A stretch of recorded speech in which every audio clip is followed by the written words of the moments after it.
High! আজকে ছিল রথ। আর রথের সকালটা আমি একটুখানি স্লোভাবে শুরু করেছি কারণ আজকে আমার অফিস নেই। তো সকালবেলাতে আমি খেয়েছি একটু চা, আর তারপরে আমার একটা ফ্রেন্ডের বাড়িতে নেমন্তন্ন ছিল।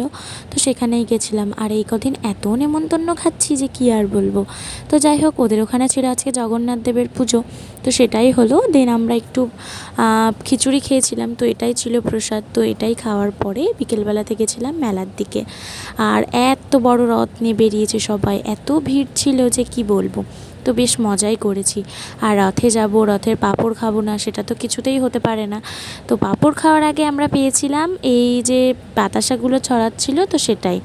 আর তারপরে তো পাঁপড় খেয়েছি। পাঁপড় খাওয়ার পরে বাড়িতে এসে হালকা করে একটুখানি শুধু আলু সিদ্ধ আর পাঁপড় ভাজা দিয়ে ভাত খেয়েছি। আর তার সাথে নিয়েছিলাম একটু ডিম সিদ্ধ। তো এটা খাওয়ার পরে মেলা থেকে কিনে আনা জিলিপিটা দিয়ে আজকের দিনটা শেষ করলাম। So that's it for today. Thank you for watching guys.